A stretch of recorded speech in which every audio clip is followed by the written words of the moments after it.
So why do you think that it took like 19 years to get a comedy special? It's amazing. Well, listen, it's really unbelievable. Sometimes I don't say a lot, like it's harder for women and blah, blah, blah. But I do think if I were a young, sexy, hot, show my ass and tits all the time female comic who did, could be funny, I would have gotten a special a lot earlier. It's the only time I ever say that because I've actually gotten a lot of opportunities because I'm a woman. So I don't use that a lot. But I think that I was just overlooked and it's fucking insane. I mean, I don't say it a lot, but like I should have had a special years ago. And Bill Burr saw me perform and he was like, what is going on? And then when he approached Comedy Central and said, I'm going to produce Jessica's special. Oh, we love Jessica. It's like all of a sudden they were like, she's the greatest thing since sliced bread. And then they put me on a ton of stuff. But it's an interesting thing about how someone could just be looked over. I mean, there's so many comics who are brilliant who have not gotten specials. And I don't even know if you knew this, but I executive produced a movie for FX and Hulu. It's coming out in the South by Southwest Festival in a month. Okay, what is it called? You're going to freak out. It's called Hysterical. It's a documentary about female comics. And yeah, I can't fucking wait. A lot.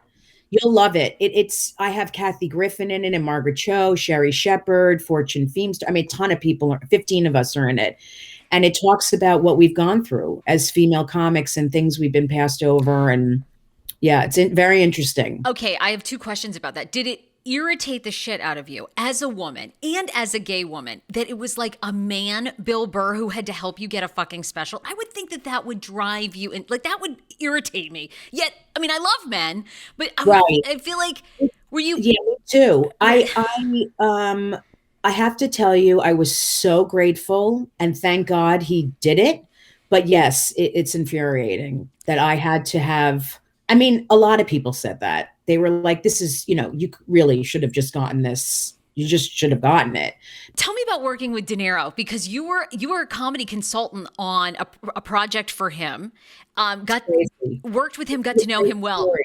Okay. Yeah, it's a great story. I was at the Comedy Cellar, like on a Tuesday night, just doing a spot. And I heard Taylor Hackford was in the room, who's a huge director. And I didn't know who he was, but I heard he was in the room and he was working on a new movie. He was looking at people. So when I know someone's in the room, I play it up a little. I do this thing where you probably know, where I turn around and have conversations with myself on stage. So when I knew he was in the room, now little did I know De Niro was in the room too, and his wife and other people. And I turned around and I said, it doesn't matter. I have these conversations, like these internal monologues. And I'm like, it doesn't matter who's there. You're never going to make it. Like I played to like an actor or, people who would get it. And he flipped out and loved my act. And I was doing a gig that Saturday in Florida, like a horrible 55 and over development with like half the crowd had already passed. And Taylor Hackford called me on my cell phone and I was like, hello. And he's like, hi, this is Taylor Hackford. And I'm like, okay. Like, I didn't even know who he was. Yeah, I wouldn't know either. Right. He's married to Helen Mirren. He produced Ray. I mean, he directed Ray and Officer and a Gentleman, like a lot of stuff. And he's huge. Like he was the head of the Directors Guild. And he's like, Bob wants to meet with you on Wednesday. And I'm like, Bob who? Like Bob, this is a true story. And he's like, Bob De Niro. And I'm like, okay. Like it was insane. Oh God. And I met with him and we just hit it off. Like we really hit it off. And it was so amazing. I sat with him for hours. They just met with me to be in the movie in a scene. And Harvey Keitel walked in the room and was like, Bob, how do you like my hair for the movie? And I'm like, am I on acid? This is how I felt on the set of Crashing with you two, with you and Pete. Oh my God.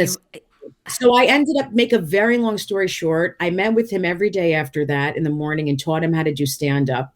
I coached him because I told him I taught stand-up. So I basically became his right-hand person. It was insane. And I got a producer credit. I got comedy consultant. I got a producer credit. I was on a microphone. He had a thing in his ear while he was doing stand up in the movie, and I talked to him the whole time. And everyone would say, "Tell him this, tell him that," and he just wanted to hear from me. And yeah, it was crazy. I was in a huge scene, and then I worked with Leslie Mann and, oh my God, all of them, Danny DeVito. I mean, I was like pretty much, I directed some scenes in a way. Like there was a scene where Leslie Mann, who played his love interest, they couldn't get intimate because he was a lot older. So I met with the two of them in a room, and I thought of a whole scene where they could connect. I mean, I really learned that I could direct too. It was crazy. What a practicing ground on Bob De Niro. I know. And I wasn't, you know what's so weird? I wasn't starstruck. And I think that's why he loved me so much. I didn't care. I was like, he's just another person. It was weird. I still don't really understand that. Maybe because I was around Zach and all these celebrities for so many years that it didn't faze me. Did you also tower over everybody on that set? I mean, I feel like Harvey Keitel, Bob De Niro, they're like all 5'3". Were you like looking down the whole time? I know, it was like the Wizard of Oz. I feel like I was working with all little people. They were like, "Can you help us with this scene? We represent the law." They're all little guys. Yeah, they're like, "What do you think I should do this time?" Yeah, they're tiny. They're all tiny. Yeah, I was like Godzilla, and they were like little Asian people. No, it was